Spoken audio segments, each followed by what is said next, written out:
Welcome back. Have the opportunity now and pleasure to visit with Milestone Financial Building Rural Wealth. We have Amy Shipley. Amy, how are you? I'm fine. Nice Aaron. to see you. Yeah, thank you very much. Caleb Roebuck with us as well. Caleb, how are you? Hey, good morning, Aaron. Doing good. Let's talk about building rural wealth when growth bites back. Okay, Caleb, set this up here. What are we talking about? Yeah, and you guys can probably relate to this a little bit of, being business owner and stuff, but, specifically talking about business and growth, growth, as a business owner, that means success. That does mean you're having success if you're growing, but, and that's the good thing, but that does come with its own set of challenges if you think about it, and every small business owner has kind of gone through that, As a business owner, as you're growing, that means things are becoming more complicated. You're having to hire more employees, operations are expanding. You might need more equipment. There might be more tax complexity with how that happens. You might need more office space, so then you're looking at real estate and, things like that. But all that put together, can be overwhelming, especially if you're in a growth mode, and like we've talked about on prior shows, of depending on what stage you are in the business. If you're kind of focused just on that. It's hard to focus on these other peripheral things. So today we kind of want to talk about that a little bit more, about that stage of the business and how to unpack, what happens when that growth goes unmanaged. So, Amy, scaling strain. Talk to me about that. Sure. Well, like Caleb mentioned, a growing business, it's a bit of a paradox because you want success, you want growth, but that also creates some challenges that come with it. So as your revenue grows, your taxes might increase more than you expect. As you add more employees to your payroll, you've got increased time in managing employees, looking at HR benefits, scheduling more people.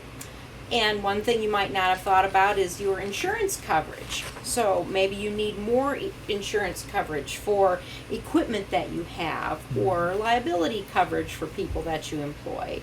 And individually, these challenges, they seem manageable, but if they all get stacked up and you don't review them kind of along the way, it can become overwhelming. And, examples of that could be a rural clinic adds staff, but their liability coverage hasn't caught up with that. Or a farmer starts a second business line, but their retirement contributions aren't updating for the higher income. So growth is a positive thing, but it's easy for the complexity to accumulate and go unnoticed. Okay. So, Caleb, when we're talking about advisors with the growth of the business, advisors in silos, what are you talking about there? Yeah, well, and along with what Amy said, whether it's even parts of the business that you think about, or then the professionals that you're working with, you kind of put those in their own silos, of how they work, and sometimes, one piece of the business doesn't talk to the other piece. Or specifically with your advisors, you might work with CPAs, bankers, insurance agents, your financial advisor and planner, other people, vendors and things like that even too. But, they don't always talk or aren't strategically aligned or know what's happening. So especially when we talk about like separating that business from the personal planning, how to do that. And if those advisors don't talk to each other, again, specifically your accountant, your lawyer, and your financial advisor, that can leave a lot of gaps, in the business, in the plan, and, can leave some blind spots, and those gaps, like Amy mentioned, can be tax planning opportunities that you might not have noticed, mismatching your insurance coverage with what your equipment needs are, or even life insurance, in small businesses, there's usually one or two key people in there, pretty key that those are covered for. Or even succession and retirement planning delays, again, matching that, what's my personal goals with my business goals, and kind of funneling those things together. But that coordination also, some people are reluctant to coordinate too, kind of I don't want all my eggs in one basket, or I don't want too much sharing between. But coordination isn't about trying to blame one or the other or pit them. It's about that communication between you and those trusted advisors, and aligning all the moving parts, so you minimize some of the surprises and can notice some of those opportunities to take advantage of. And that's where small check-ins between the advisors, and we do this a lot, on behalf of our clients. We can reach out to those other professionals to try to coordinate that, so it's not all on the business owner to do. That can prevent a lot of headaches or a lot of back and forth questioning. So you don't want to forget that coordination, but it does take some time and can relieve the business owner also of some of that time savings too. So this success can make things more complicated. Right. Usually it doesn't happen all at once. It just kind of creeps up behind you slowly, and there are more and more decisions to make. There's a lot of moving parts, but there's also more opportunities for things to get out of sync that way. Even taxes, they're not just about last year's returns now. They affect the retirement planning, like Caleb said, succession planning, insurance, and more.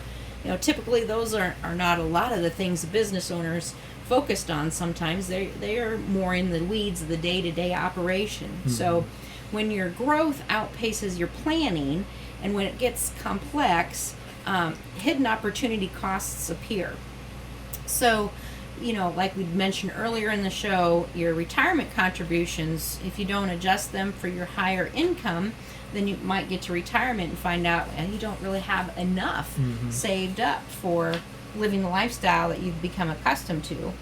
Are your tax strategies reducing liability in the future, or are they increasing liability in the future? Look at, tax planning.